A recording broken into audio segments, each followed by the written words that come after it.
Hi, hello mga higala, kamusta? Welcome again sa atong another episode sa City Hall Info Bites. Kini nga programa hatod ka nato sa atong halangdong mayor, City Mayor Rolando Clarix Uy, and of course inubanan sa suporta sa ato ang Acting City Information Officer, Sir Jade Adiser, and Assistant Department Manager, Sir Ian Fuentes.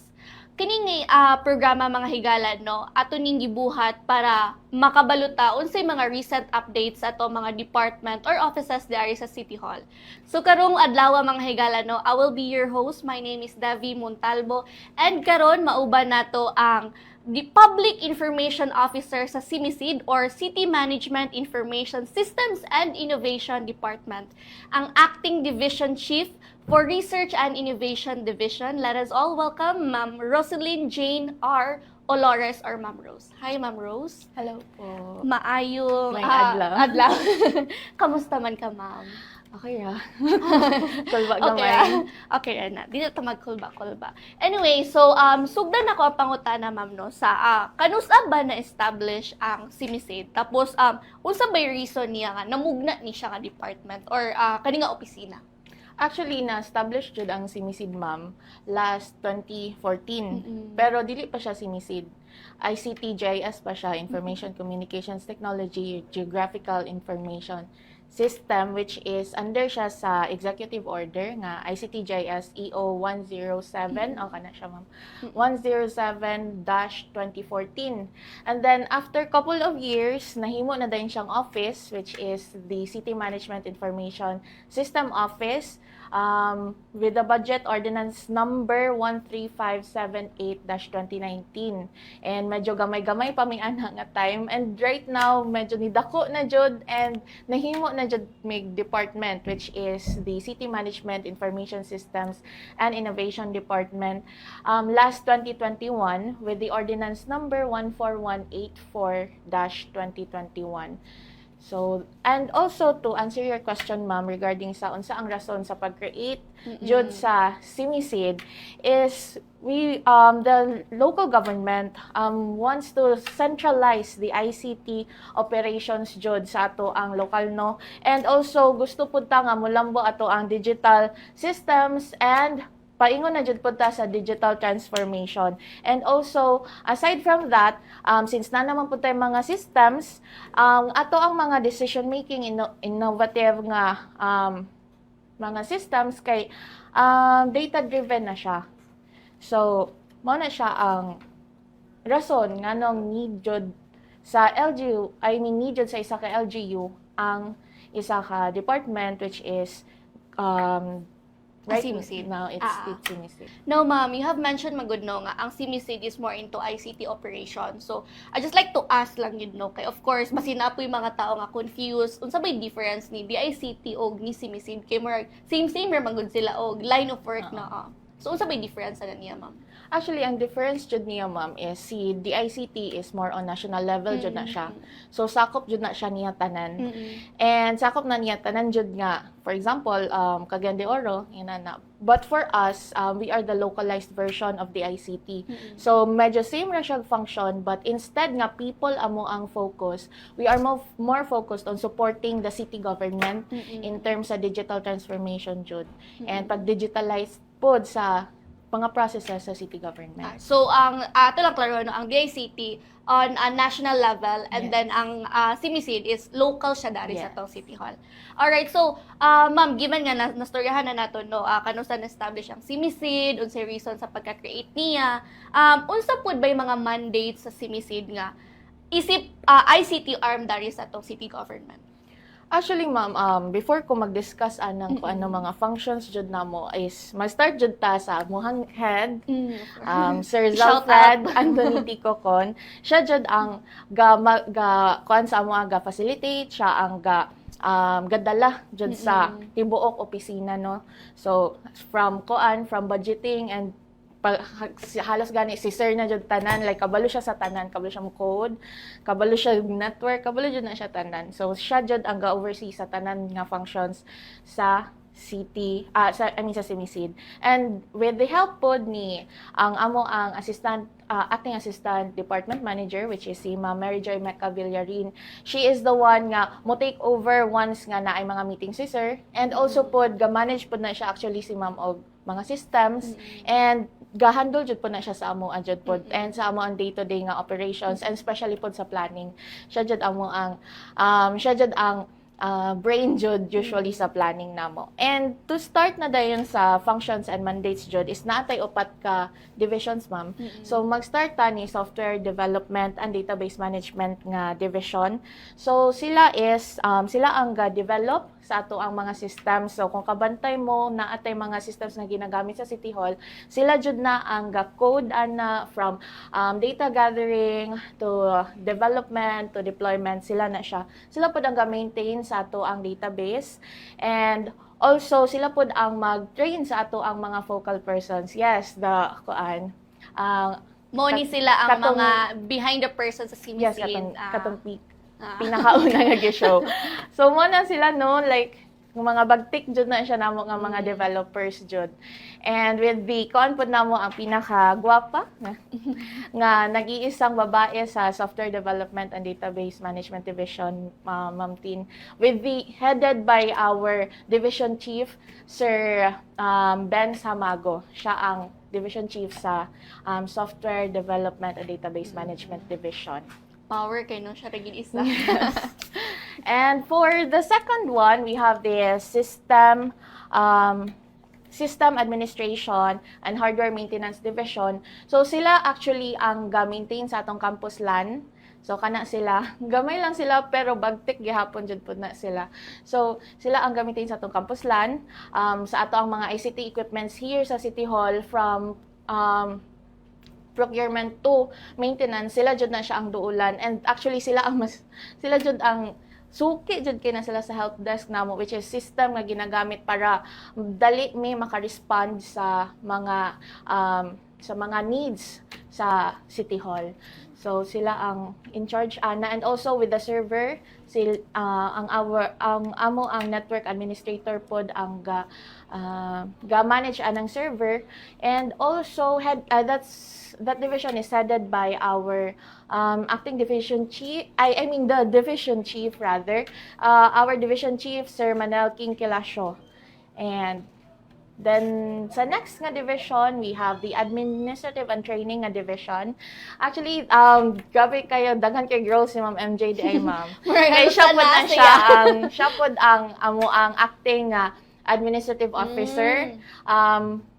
And sa administrative and training division, ma'am, sila actually ang backbone sa amo ang office, kay tanan nga procurement sa mga ICT equipments namo, sila jud na siya ang gagamaan na. And also sa amo ang seldo, sila ga-process. So backbone jud kay siya sa CIMICID. Kung wala sila, wala jud me pod dira. And also pod sila pod actually ang ga-facilitate sa mga training. So although gapanguha mi og mga speakers from other nga like mga the offices, ICT mga o departments. sa amo ang divisions, sila actually ang gatigom sa amo ang sila ang ga-check if ang kanibang nga topic is related ba, nga pwede ba mi nga mutok ani, and sila pod ga-manage sa mga processes sa procurement palangdaan and sa invitations and all sa training. So sila tanan ana.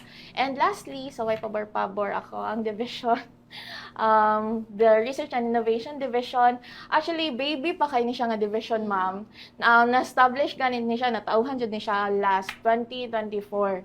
Bago pagi kayo. Oh, pero kanya siyang kami more on focus mi sa policy, which is amo ang team ang kamulo karon ga consolidate sa ISSP, and also more on ga audit pod mi sa ato ang mga systems, which is ang among ginakonduct is privacy impact assessment, which is requirement pod na siya ni NPC, kay para ma-make sure nga ato ang mga systems is dili lang siya functional but also ga-protect gihapon sa mga data sa ato ang nga atong gina-store, and also para pod murag safe pod ang ato ang mga users nga mogamit, kay kabalo sila nga nagsunod ta sa balaod. And also pod sa mo ang division is isa pod mi sa ga-check me thoroughly kung unsa ang mga systems nga pwede nato masulod sa atong eGov.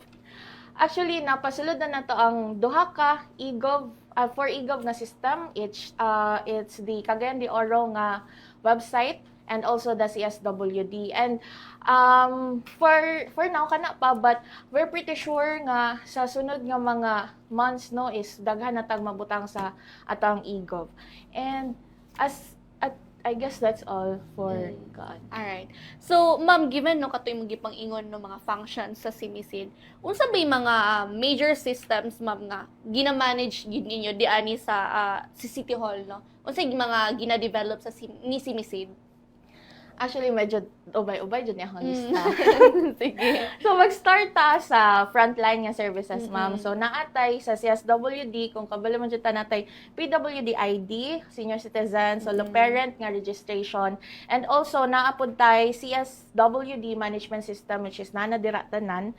And we also have ECCD learning provider information system, teacher and student information per school year na siya, and dira na record ang mga malnourished, healthy nga mga estudyante. And also we have the SEDO, sa SEDO pod, City Education and Development Office, natay City Scholarship Information System. So kami gihapon ang naggamaan na. And for CID, naapod tay online pre-registration for marriage. And for CPDO, natay ULIS and CSO online desk. And for PESO, napod tay SPES nga registration. For CityVet, napod sila napod tay daghapon nga mga systems dira. And for CLENRO is natay City Memorial Park Registry System, natay CMP Services. And City College is actually bag-o lang jud po ning sa City College no kaning training management system. And for Tablon and Lumbia Hospital is the Hospital Information System. And for OIDO is Kahigayunan registration. And also for 888 monitoring. Actually, dira ginastore sa 888 monitoring ang mga complaints nato, and dira po dayon gina-respond ga-respond ang office nga pertinent ato nga complaint. And also sa OBO, naapod tay system dira. So, complaint management system. So, anything that you want to complain, pwede ni siya magamit. Basta connected lang siya sa building pod, building nga mga concerns. And then also, we have the OBO management system po dayon.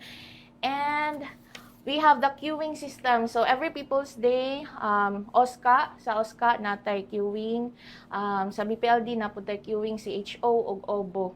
So, kana siya nga mga queuing systems is kami gyapon gagama. And for the learning management system, actually, it's part of kuan tanang tay client ani, pero since wala man ni dayon si client, so kami na lang ang nigamit. And mo ni siya pod every time na training ang among admin and training division, mo ni siya mo ginagamit pag reproduce og certificates. And actually happening now ang esports. So, kami gyapon gagama for esports registration and ID printing. And for back office naman po dayon, ma'am, is mag-start na sa procurement. So, before procurement is naatay AIP or annual investment plan. So, kaning annual investment plan is na siya sa ato ang financial management system daan. And then after that, kung gusto na day ka mag-procure, ang office gusto na mag-procure, i-open lang day na niya ang e-procurement nga system. So, dira siya mag-create og PR. And also, this is the preparatory nga system DI, kay since naa na may gi-release karon si DICT yata to, ma'am, nga e-PhilJeps. So preparatory siya sa e-PhilJeps before siya ipasa didto sa e-procurement siya igamaon na. Kaya para mas centralize ang ato ang pagpasa sa e-PhilJeps. And then after that, napod tay payroll management system. So diri online na actually ang ato ang paggama og system. So dili na need nga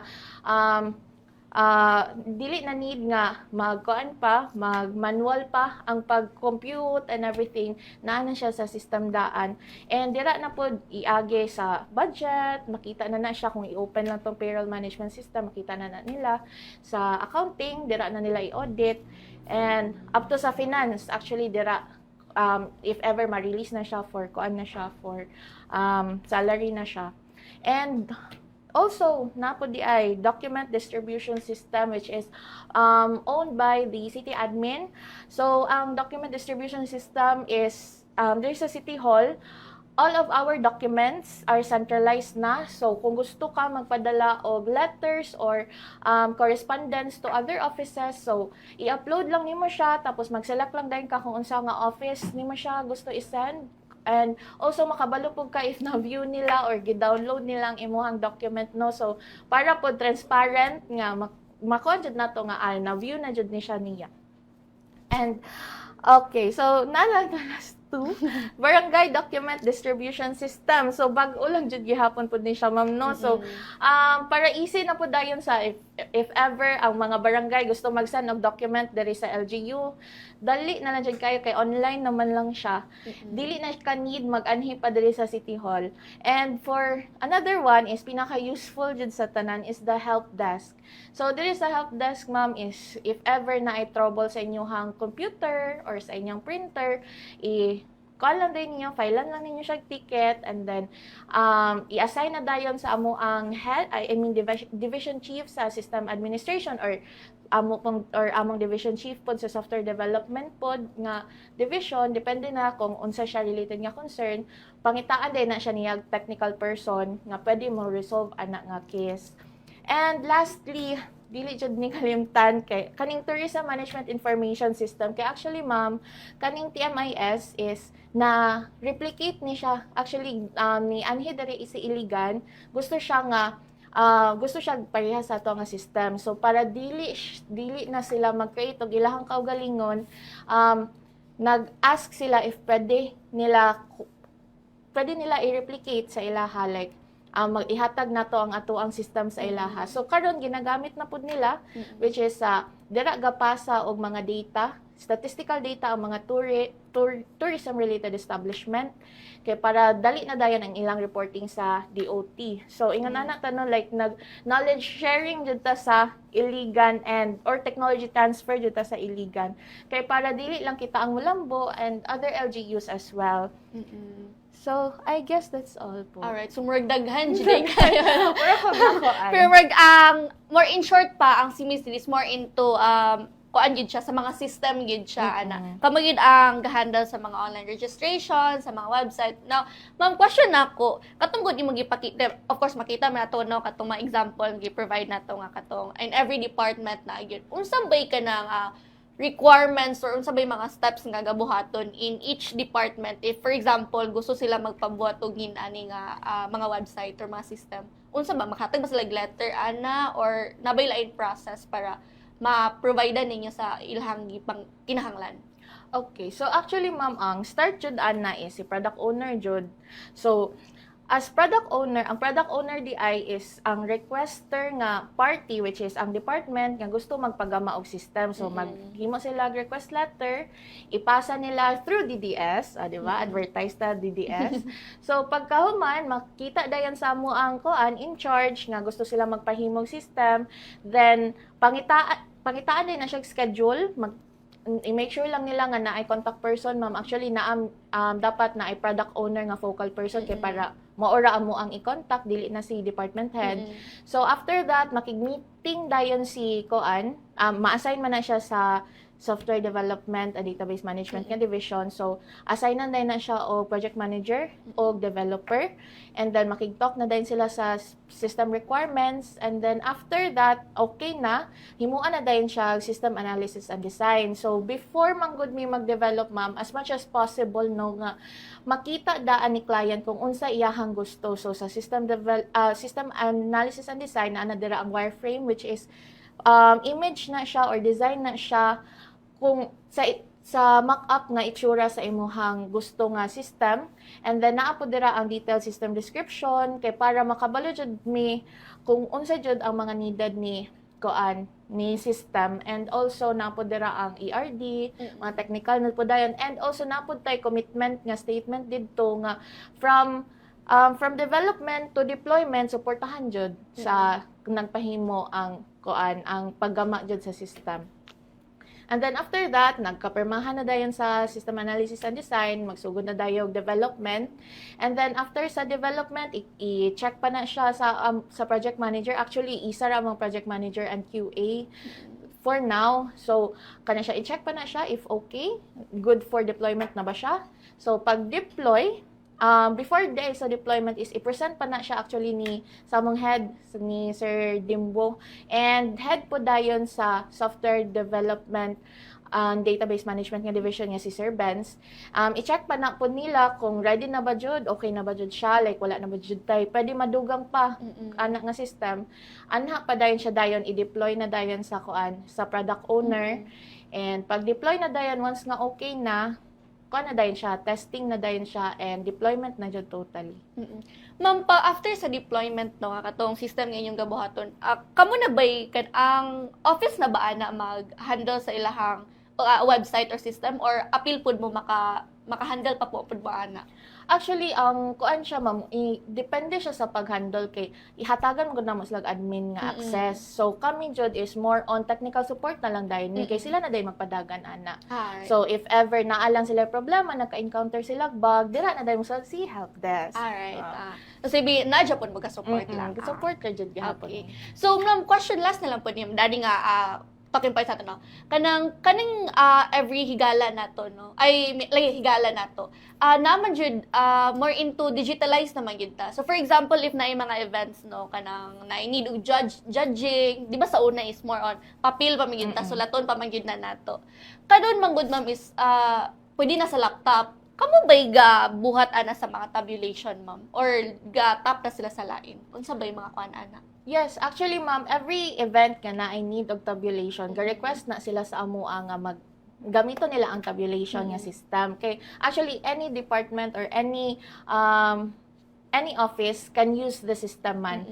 Pero need lang sila mag-tap kay para ma-personalize bitaw sa ilahang needs kay lahi magud na mga criteria. So after that, after nila maka-request, so naa na din tayo maggama na din na siyang tabulation team coming from different divisions kay di man pud jud na kaya sa software development lang nga division. So naay mo attend nga from admin and training, naay mo attend nga from RID. And after that, naa na dayon tabulation team, sila na dayon ang moadto ana nga event, tapos mag-discuss dayon na sila user training na sila sa mga judges unsaon paggamit sa system. And then after that, if ever okay na, mo na dayon to mag-scoring na dayon, and automatic na dayon siya print actually ang kuan. So dali na gid dali na jud kaayo. No ma'am, given nga sa imong gipayong gayo daghan jud kayo mo ginabuhat gid nga or gina-manage nga mga system. And of course, we value man gid ang security or privacy ba sa mga data nato. So, ma'am, sa CIMICID, how do you ensure man gid ma'am nga ang data sa mga offices is make sure gid nga there is privacy and security gid ana? How do you handle man ana ma'am? Yes, actually, our division is the one handling the privacy impact assessment, no?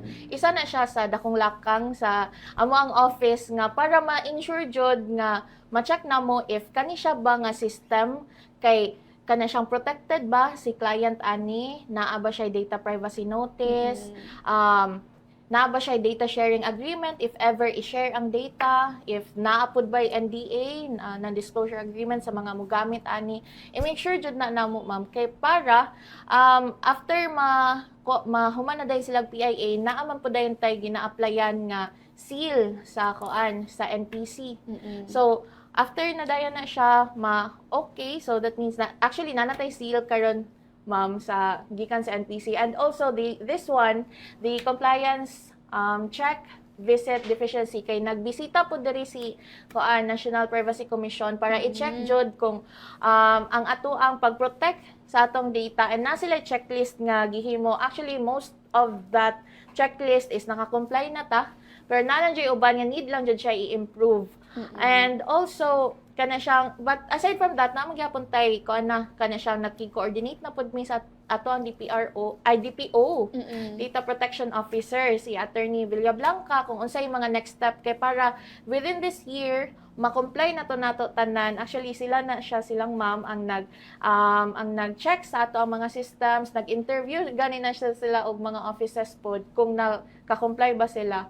And actually mo na to ato ang roadmap, and then gina-make sure jud pod nato ma'am no nga ang ato ang mga systems nga gina-deploy before deployment is na jud tay data privacy notice jud. And also naa pod tay for cybersecurity pod ma'am, naa pod tay kaugalingon nga firewall and cybersecurity protocols pod nga ginabuhat sa ato ang System Administration and Hardware Maintenance Division sa network mismo, sa physical nato nga server. So aside from that, naapod tay mga validation sa atong mga forms. Dili ka kung kabantay mo sa atong mga forms, naadjud na siya captcha, naadjud na siya validation kay para dili ma-inject ng ato ang ato ang mga systems. And unsa pa ba? Also naapod di ay practice ang mga developer ma'am no nga mag-backup jud na sila kay wala jud ta kabaloon sa mga hitabo. So backup jud na gani na siya, nagay na siya term nga I don't know. Pero kanang commit na mo siya commit. So mag-commit na dai na sila tanan sa ilahang mga gipanghimo. Commit is more siya mo save bitaw sa imong gihimo. And I guess yes, that's all. Okay. So ma'am, adni na punta sa mga challenges no. Unsa ba yung mga common challenges nga inyong hangga ka-encounter sa CIMISID, most especially if mag-implement na mga systems or mga website? Unsa ba mga usually nga inyong hangga ka-encounter? Okay. So sa mga di man jud nato maiwasan ma'am nga dili na jud nga dili magamit ingan ana. Usually jud kay kana siyang walay internet nga kana siyang okay ni siya ay kay mostly mga sa itong mga system is interconnected na jud na siya sa mga departments, and naay wala ta nag-expect or wala nag-expect si product owner nga naa di ay isa ka division or isa ka department nga dili bitaw siya ready sa paggamit sa system kay it's either walay internet connection or dili kaya hinay ilahang internet, which is online naman jud ta usually atong mga systems.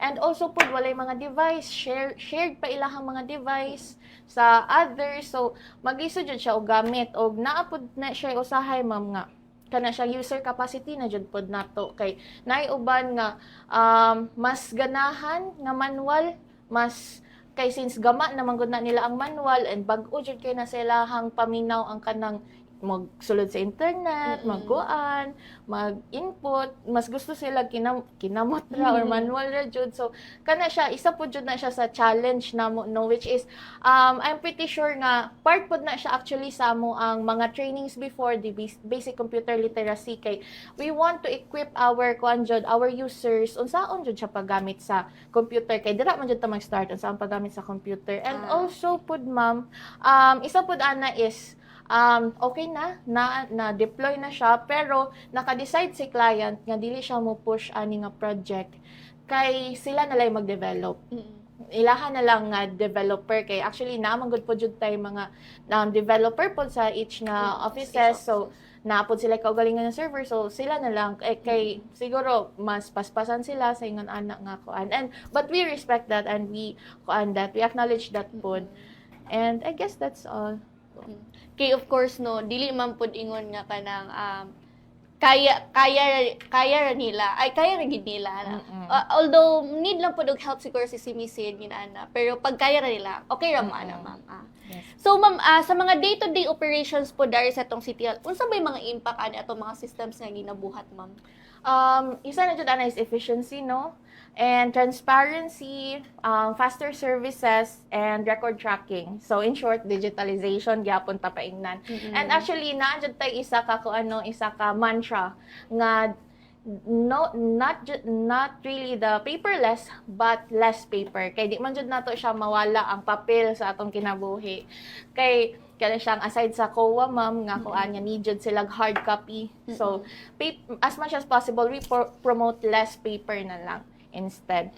And also part of the CDO's vision di ay pod ma'am nga to be a strategic prime development hub of the South. So isa na ana nga factor para matawag ka ngayon na is the digitalization jud pod sa city government. And nag-support jud pod tanan. And also ma'am, isa pod sa impact is free tanan atong service ma'am. Kung if ever magpahimo ka outside o mga systems, naa jud kay bayaran kung magpahimo ka outside. But for us, free ra jud siya. Actually kana siyang all of our systems, wala na kay bayaran kay kami naman ang ga-host, kami na ang develop, kami na ang ga-maintain. So after deployment tanan na. So free siya, and also the technical support po nga ginabuhat sa atong system administration and hardware maintenance division sa mga ICT equipments, libre ra jud po na siya. So I guess mo jud po na siya ang isa sa impact namo sa city government. Alright. Napakaiad, ma'am, or wala? Ito po. So, ma'am, given nga, di ba, nahisgutan na ito na ang mga challenges, adto na punta sa kaning mga complaint, ma'am, dari sa mga offices. Ginaunsa po din na siya pag-handle, ma'am, no? If ever na yung mga ICT-related nga, mga complaints sa ato ang mga matag department or offices dari sa City Hall. Tapos, kung for example, lugar, ma'am, if ang offices, no, kay mag-request siya og mga services or mga katong gigon ako si magay ng mga systems, unsa ba yung usually need nila i-submit ana dayon? Okay, so mag-start ta sa complaints ma'am ha. For complaints, help desk jud siya. Actually depende siya sa kuan jud siya ma'am sa unsa kadakko ang help na need kay naa man gud pud tay usahay nga kana siyang naanay contact si client nato, so pwede ra niya i-chat or i-text. Pero as much as possible ginabutang jud siya namo sa help desk for record tracking, and para po just in case na may makita nga similar nga mga issues, makabalo ra mi unsaon siya kay naa man gud pud siya after siya ma-resolve is naa man siya remarks nga dira ibutang kung giunsa niya pag-resolve. So kana help desk jud for kuan, and also for request na dayon katoy mong giingon ma'am is letter ra jud siya. Pero iagi siya sa, it's either sa DDS or i-submit jud siya sa amo ang office. Alright, okay. Now, ma'am, every KSB og People's Day man gyud, di ba kamo man jud ang provide gyud ana sa internet gyud, ma'am. Pero aside sa technical support nga inyong ginahatag, ma'am, no, unsa pa ba yung mga operational ICT services nga inyong gakahatag or gaka-offer ninyo? Actually, ma'am, natay kuan, network infrastructure management. So, ang tibuok nga City Hall is gina-manage na siya atong campus LAN, ang tawag, gina-manage na siya sa ato ang system administration and hardware maintenance division. So, if ever wala internet, on the go ra jud na siya ang system admin nato. And also, we have the hardware and technical support. As what I've mentioned earlier, nga gasuporta ta sa mga ICT devices nga gina-procure. So, before procurement jud sa mga ICT devices, mga department is gapangayo na sila og unsay mga specs nga need and unsay mga specs nga angay sa ilahang kuan, sa ilahang day-to-day nga mga functions. Ang atoang system admin gihapon ang gahatag anak nga mga details, and also with the help of Sir Dimbo gihapon, actually si Sir Dimbo gihapon jud ang ga-approve pud ana. And also we have the internet provisioning sa mga LGU activities. So not just the KSB, not just the People's Day, but any event nga kuan nga need o live coverage, mangita jud og pamaagi atong system admin kung asa sila pwede makatap og makakuha internet kay para ma-disseminate din siya dayon sa kana nga event. And also ICT related trainings gihapon from our admin and training division. So kana siya, but actually we're more focused jud kay since ang among function is for the LGU itself man, so ang ato ang ICT related trainings is for the LGU staff ra jud po. Alright. So ma'am, di ba ikaw man ang acting division chief sa research and innovation division ninyo? Unsa ba yung role aning SIMISID, ma'am, sa research and innovation sa ato ang City Hall? Okay. So, for research and innovation nga division, ma'am, is as what I've said earlier is medyo bag-o pa jud siya. But daghan na tagpog nahimo pud no. So actually ga-formulate me og mga ICT solutions and ga-think pud me og innovative solutions. Actually ga-propose me kang sir og mga innovative solutions nga pwede pud nato magamit diri sa LGU sa day-to-day pod nga operation, and also ga-evaluate pod me sa mga existing nga systems nga again pwede mabutang sa ato ang eGov kay para much more accessible na siya nationwide, no? But actually nationwide man jud pud accessible atong mga systems, but na-centralize lang siya sa eGov. And next is the privacy impact assessment. So kami ang check sa mga data processing systems sa ilahang kuan. So kami ang murag nahimong NPC nga version ni kuan ni Simisid. So kami ang ga-check if pasado ba jud na siya for kuan, or if nabay na labag nga data privacy sa Data Privacy Act. And also amo pong make sure nga or gatabang mi to secure the networks and devices, which is gagama pod mi actually karon og ICT infrastructure and equipments policy. So all of the policies halasa is amo siyang ginahimo pod. And lastly is the ISSP, so Information System Strategic Plan. This is the ICT plan for the city government. So kami pod ang consolidate tanan sa mga input from different offices, and para mahimo siyang isa ka plan pod dayon. Ay, so napakayan. Okay. Okay. So, ma'am, gi-mention mo gud mo ganina nga, through the help of CIMISID, dayo ban mga barangay nga dili na kinahanglan mo anhi gid ani kay pwede na nila i-submit through online. So, I'm so excited magud ma'am no sa unsa pa ba yung mga upcoming or kanang mga ongoing smart city initiatives ninyo, kay of course no, with the help manggod ani nga inyong ginabugna nga mga system, more accessible na gid kay siya, kay of course we are kuan naman gyud, digitalized naman gyud ta, mas easy na sa ato. So unsa pa ba yung mga activities nga inyong ginaplan nga buhaton para sa ato ang city?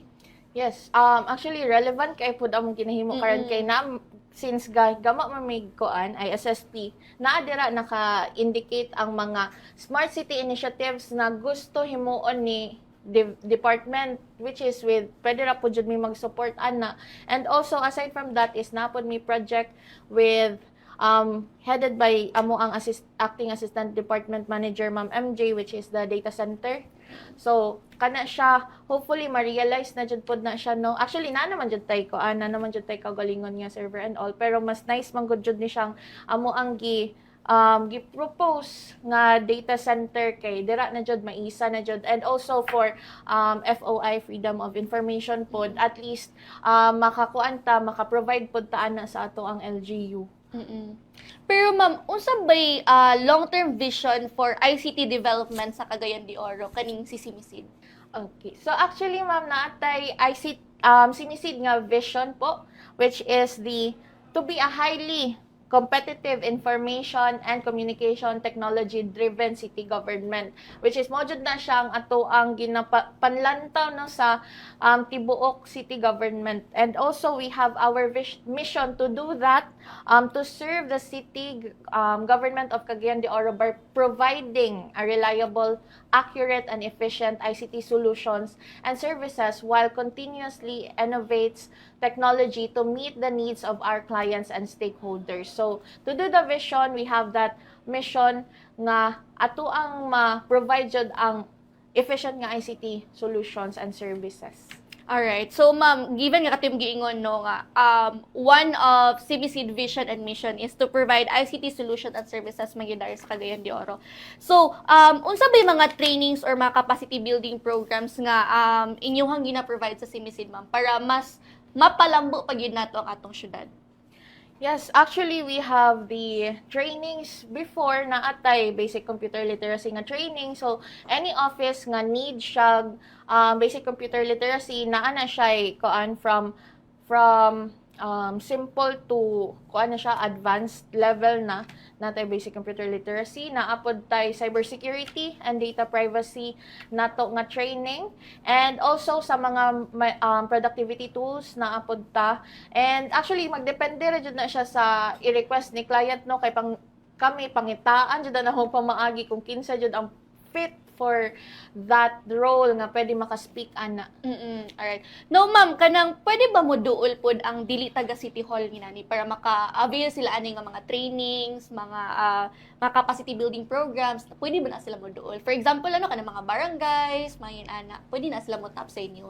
Actually, ma'am, naka-focus naman jud ta sa LGU jud no. Pero ga-cater jud mi tama ni barangay. So, Okay. ga-cater mi og kuan og kana siyang mga request for trainings ni barangay kay dili pud mahimo sa LGU og without the help of our barangays man jud pod. So, as much as possible, we want to capacitate them with the ICT, literacy, and also pod ang process lang po, instead nga mag-DDS, ang process lang po ni barangay is mag-request letter na sila ma'am to address to our city mayor and then ihatag dahil na siya sa amoa, pero i-make sure lang po nila nga naagi hapay focal person, nga pwede na makontak, unsa nga topics ang gusto nila nga matun-an, and unsa nga time and place kay makahatod na dyan mig tao dira nga pwede makatalk ana nga kuan ICT related nga training sa Wow, barangay. that's so nice, ma'am, no? Kay, of course, di ba, kay na may uban mga barangay nga, dili gid pud ingon nga kanang ga-adapt na gid sila sa computer. Na pa uban nga manual tangin ana. Most especially kato na pa sa mga rural nato nga areas. Now, ma'am, last question ako, no? Next month, ang June is considered man siya as ICT month sa ato ang nasod. So, unsa may mga line-up activities nga inyong giandam, ma'am, sa CIMICID para sa ato ang city government? Actually, tentative pa pud ni siya, no? Depende pa jud pud ni siya if ma-okay na jud siya or dili. But actually, we will inform ang pud all the departments nga pwede maka-attend pod ani. So, nag-talk na ang HR with our acting assistant department manager, Ma'am MJ. Nag-talk na sila together with administrative and training division sa mga webinar series jud ni siya, and different topics na siya within the whole month. And ang atong proposed team nato ana is kauban ta sa digital, kuyog sa luwas og alamong serbisyo publiko. And ato ang mga topics sana is digital creativity for office productivity using Canva and Photopeia. Any LGU employees can join this one kay since actually webinar man siya, so kuan lang siya kana siyang online. And we also have cybersecurity awareness of the LGU CDO personnel. So any LGU CDO personnel can attend to that kung gusto sila makatuon pa og cybersecurity. And for data privacy act po dayon, Data Privacy Act awareness training is more on kuan jud ni sila for payroll officers kay pinaka-importante jud na kay gunit jud pud sila og sensitive personal information. So dira ang mga payroll officers pwede sila maka-attend diha. And lastly dayon sa ikaupat, which is 4th week siguro ni ma'am, anak nga June, depende pa jud pod sa ilahang schedule. So natay introduction to artificial intelligence and its application in government office productivity. So kung nakabantay jud ka ma'am nga more on focus na jud po ta sa government. So that's why ang kuan lang jud po ni participants is the LGU employees na jud po. So hopefully ma-push through gina siya, ma'am, no? Kay it's so nice magod nga na may mga inana nga initiative kay para po ma-improve ang mga essential knowledge ato ang mga employees within regards sa kanang pagka computer literate gyud. So now, ma'am, unsa bay mga final message nimo if you have final message nimo as a representative sa CIMICID, no, para sa ato ang katawhan sa Cagayan de Oro? Feel free to say anything, ma'am. Actually, thank you so much, Ma'am Dev, no, for Thank you having also, me, and thank you so much, CIO, for having me here. Kay kami murag naulaw gani mi kay supporting officer biya mi, ma'am. So we are so grateful nga na-invite me here. And isa lang pod nga ibilin nako nga message. Actually, this is from Ma'am MJ. So we craft with humility, work with purpose, and let the impacts of our works speak for the greatness we do. So, hilom-hilom rami nga office, pero moda ito guys ang office sa City Management Information Systems and Innovation Department. Alright, so that's it mga higala, no? That's the Acting Division Chief for Research and Innovation Division from CIMICID, Ma'am Roslyn Jane Olares. And I think mao lang na siya mga higala, no? Thank you so much, and I hope na amoy na nga tunan. So katong mga department or mga offices dari sa City Hall nga gusto magpabuhat og mga systems, pwede rin mo modo sa CIMICID kay andam na sila mo tabang. So this has been Devi Montalvo, ang inyong host diani sa atong episode sa City Hall Info Bites and magkita-kita na punta sa sunod na tong episode every Tuesday 1 p.m. dari lang sa Cagayan de Oro City Information Office and amping mga higala. Salamat.